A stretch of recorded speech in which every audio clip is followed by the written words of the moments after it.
সুপ্রিয় দর্শক, আসসালামু আলাইকুম। সবাইকে স্বাগত জানাচ্ছি আজকের গুরুত্বপূর্ণ সংবাদে। প্রথমে জানিয়ে দিচ্ছি সংবাদ শিরোনাম, পরে বিস্তারিত। জানিয়ে দেব এই মুহূর্তে হাতে পাওয়া সর্বশেষ গুরুত্বপূর্ণ আপডেট আন্তর্জাতিক সংবাদ। শুরুতেই জানাবো সৌদি আরবের রাষ্ট্রীয় তেল প্রতিষ্ঠান আরামকোর একটি শোধনাগার লক্ষ্য করে পরপর দুটি ড্রোন হামলা চালিয়েছে ইয়েমেনের হুথি বিদ্রোহীরা। এবারে জানাবো ইরানের ক্ষেপণাস্ত্র সক্ষমতা ধ্বংসে যুক্তরাষ্ট্র পুরোপুরি ব্যর্থ হয়েছে বলে দাবি করেছেন দেশটির জ্যেষ্ঠ ধার্মিক নেতা আহমেদ খাতামি। একই সঙ্গে তিনি দাবি করেছেন যুক্তরাষ্ট্র ইসরায়েলের হামলার পরও ইরানের পারমাণবিক সক্ষমতা অক্ষুণ্ণ রয়েছে। জানাবো পানির প্রতিটি ফোঁটা পাকিস্তানের জন্য রেড লাইন। পাকিস্তান শান্তি চায়, তবে সেই আকাঙ্ক্ষাকে দুর্বল হিসেবে দেখলে কঠোর জবাব দেওয়া হবে বলে হুঁশিয়ারি দিয়েছেন দেশটির প্রধানমন্ত্রী শাহবাজ শরীফ। এদিকে হরমুজে দুই জাহাজে হামলা ইরানকে দায়ী করল আমিরাত। পারস্য উপসাগরের কৌশলগত গুরুত্বপূর্ণ জলপথ হরমুজ প্রণালী দিয়ে চলাচলের সময় সংযুক্ত আরব আমিরাতের রাষ্ট্রীয় জ্বালানি প্রতিষ্ঠান এডনকের দুটি জাহাজে হামলার ঘটনা ঘটেছে। এবারে জানাবো সামরিক ও রাজনৈতিক সংকটের চক্রে আটকা পড়েছেন ডোনাল্ড ট্রাম্প। ইরানের সঙ্গে চলমান যুদ্ধ ষষ্ঠ মাসে পদার্পণ করবার পর থেকে মার্কিন প্রেসিডেন্ট ডোনাল্ড ট্রাম্পের রাজনৈতিক ও সামরিক জটিলতা অপ্রতিরোধ্য গতিতে বাড়ছে। ব্যাপক বিমান হামলা, কঠোর অর্থনৈতিক নিষেধাজ্ঞা সত্ত্বেও তেহরানকে নথি স্বীকার করানো সম্ভব হয়নি।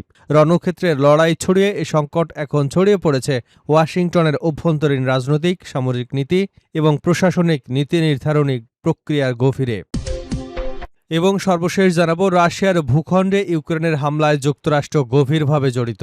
রাশিয়ার পররাষ্ট্রমন্ত্রী সের্গেই ল্যাভরভ বলেছেন ইউক্রেনের হামলার সঙ্গে যুক্তরাষ্ট্র গভীরভাবে জড়িত বলে মনে করে মস্কো।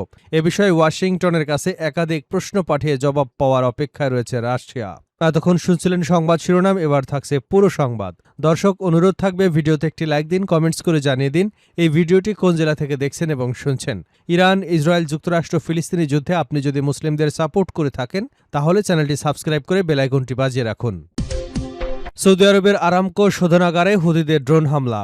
সৌদি আরবের রাষ্ট্রীয় তেল প্রতিষ্ঠান আরামকোর একটি শোধনাগার লক্ষ্য করে দুটি ড্রোন হামলা চালিয়েছে ইয়েমেনের হুথি বিদ্রোহীরা। দেশটির রাষ্ট্রীয় সংবাদ সংস্থার বরাত দিয়ে আন্তর্জাতিক সংবাদ মাধ্যম আল জাজিরা এ তথ্য নিশ্চিত করেছে। প্রতিবেদন অনুযায়ী সৌদি আরবের জিজান অঞ্চলে অবস্থিত শোধনাগারটি লক্ষ্য করে ড্রোন হামলা দুটি চালানো হয়। তবে হামলায় শোধনাগারটির কী পরিমাণ ক্ষয়ক্ষতি হয়েছে কিংবা কেউ হতাহত হয়েছেন কিনা তাৎক্ষণিকভাবে তা জানা যায়নি। হামলার দায় স্বীকার করেছে হুথি গোষ্ঠী। এক বিবৃতিতে তারা দাবি করেছে ইয়েমেনের সাদা ও হাজ্জাব প্রদেশের আকাশসীমা ও সার্বভৌমত্ব সৌদি আরব লঙ্ঘন করায় এর জবাব হিসেবে শোধনাগারটি লক্ষ্য করে এ হামলা চালানো হয়েছে। তবে সৌদি আরবের পক্ষ থেকে হামলার ক্ষয়ক্ষতি, এর প্রভাব সম্পর্কে বিস্তারিত কোনো তথ্য জানানো হয়নি। ইরানের ক্ষেপণাস্ত্র সক্ষমতা ধ্বংসে যুক্তরাষ্ট্র ব্যর্থ, ধর্মীয় নেতা খাতামি।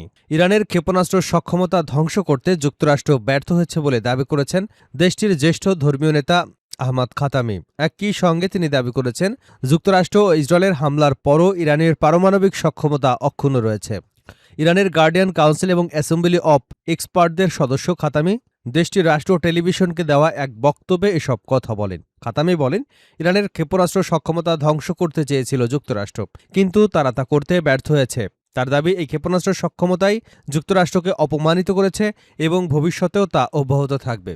তিনি বলেন শত্রু ইরানকে প্রস্তর যুগে ফিরিয়ে দিতে চেয়েছিল, কিন্তু আজ বিশ্ব বুঝতে পেরেছে মার্কিন সরকার নিজেই সভ্যতা ও গণতন্ত্র সম্পর্কে কিছুই জানে না। বাস্তবে অতীত যুগের আচরণে দেখাচ্ছে যুক্তরাষ্ট্র। ইরানের ধর্মীয় নেতা আরও বলেন দেশটির পারমাণবিক স্থাপনাগুলো লক্ষ্য করে যুক্তরাষ্ট্র ও ইসরায়েল হামলা চালালেও ইরানের পারমাণবিক সক্ষমতা এখনও রয়েছে। খাতামির ভাষায় আমাদের পারমাণবিক শক্তি দেশের বিজ্ঞানী ও পারমাণবিক জ্ঞানের সঙ্গে সম্পর্কিত। তার এই বক্তব্য এমন এক সময় এলো যখন ইরান ও যুক্তরাষ্ট্রের মধ্যে চলমান সংঘাতে তেহরানের সামরিক ও পারমাণবিক সক্ষমতা নিয়ে দুপক্ষের পাল্টাপাল্টি দাবি অব্যাহত রয়েছে। তবে ইরানের পারমাণবিক সক্ষমতা কতটুকু অক্ষুণ্ণ রয়েছে তা স্বাধীনভাবে যাচাই করা সম্ভব হয়নি। প্রতিটি পানির ফোঁটা পাকিস্তানের জন্য রেড লাইন, ভারতকে শাহবাজের হুঁশিয়ারি। পাকিস্তান শান্তি চায়, তবে সেই আকাঙ্ক্ষাকে দুর্বল হিসেবে দেখলে কঠোর জবাব দেয়া হবে বলে হুঁশিয়ারি দিয়েছেন দেশটির প্রধানমন্ত্রী শাহবাজ শরীফ। তিনি বলেছেন ভবিষ্যতে পাকিস্তানের সার্বভৌমত্ব ও নিরাপত্তার উপর কোনো আঘাত এলে 2025 সালের মে মাসের চেয়েও আরও শক্তিশালী জবাব দেওয়া হবে। পাকিস্তানের ৭৯তম স্বাধীনতা বার্ষিকী উপলক্ষে আয়োজিত এক অনুষ্ঠানে বৃহস্পতিবার এসব কথা বলেন শাহবাজ শরীফ। একই অনুষ্ঠানে তিনি ইয়াদগার-ই-ফাতা বা বিজয় স্মৃতিস্তম্ভ উদ্বোধন করেন। 2025 সালের মার্কা ই হক যুদ্ধের বিজয় এবং শহীদদের আত্মত্যাগ স্মরণে স্মৃতিস্তম্ভটি নির্মাণ করা হয়েছে। অনুষ্ঠানে শাহবাজ শরীফ বলেন, পাকিস্তান যুদ্ধ চায় না, শান্তি চায়। তবে শান্তির এই ইচ্ছাকে দুর্বল হিসেবে বিবেচনা করা হলে তা ভুল হবে। সম্মান ও মর্যাদা বজায় রেখে শান্তি প্রতিষ্ঠাই পাকিস্তানের লক্ষ্য বলে জানান তিনি। পাকিস্তানের প্রধানমন্ত্রী বলেন, ২০২৫ সালের মে মাসে মার্কা ই হক যুদ্ধ পাকিস্তানের মর্যাদা ও সক্ষমতা বহুগুণে বাড়িয়েছে। ভবিষ্যতে কেউ পাকিস্তানের সার্বভৌমত্ব ও নিরাপত্তাকে চ্যালেঞ্জ করলে আগের চেয়েও কঠোর জবাব দেওয়া হবে। ভারতের সঙ্গে পানি বন্টন ইস্যুতেও কঠোর অবস্থান পুনর্ব্যক্ত করেন শাহবাজ। তিনি বলেন, মার্কা ই হক যুদ্ধে পরাজয়ের পর ভারত একতরফাভাবে সিন্ধু পানি চুক্তি স্থগিত করেছে। এর মাধ্যমে ভারত নিজেদের শান্তির পথে বাধা হিসেবে প্রমাণ করেছে বলেও মন্তব্য করেন তিনি। শাহবাজ শরীফ স্পষ্ট করে বলেন, পাকিস্তানের পানির প্রতিটি ফোঁটায় আমাদের রেডলাইন। ভারত তার অবস্থান পরিবর্তন না করলে পাকিস্তান যথাযথ জবাব দেবে বলে তিনি সতর্ক করেন।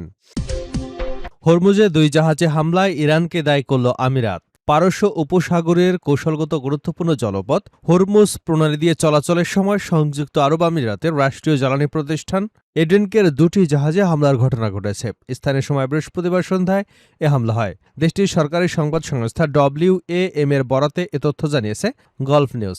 এক বিবৃতিতে অ্যাডনক জানিয়েছে, হামলায় কেউ হতাহত হয়নি এবং পরিস্থিতি বর্তমানে নিয়ন্ত্রণে আছে। এডেনকের 2 জাহাজে হামলার ঘটনায় ইরানকে দায়ী করে তীব্র নিন্দা জানিয়েছে সংযুক্ত আরব আমিরাতের পররাষ্ট্র মন্ত্রণালয়। এক বিবৃতিতে মন্ত্রণালয় বলছে, হরমুজ প্রণালী দিয়ে চলাচলের সময় এডেনকের সঙ্গে সংশ্লিষ্ট 2টি জাহাজের উপর শত্রুতামূলক ইরানি হামলা চালানো হয়েছে, তবে এতে কোনো হতাহত হয়নি। সংযুক্ত আরব আমিরাত বলেছে, বাণিজ্যিক জাহাজকে লক্ষ্য করা এবং অর্থনৈতিক চাপ বা জিম্মি করবার হাতিয়ার হিসেবে হরমুজ প্রণালীকে ব্যবহার করা ইরানের ইসলামিক রেভলিউশনারি গার্ড কর্পসের জলদস্যুতামূলক কর্মকাণ্ড। এর ফলে আঞ্চলিক স্থিতিশীলতা, জনগণের নিরাপত্তা ও বৈশ্বিক জ্বালানি নিরাপত্তার উপর সরাসরি হুমকি তৈরি হয়েছে বলে দাবি করেছে আবুধাবি।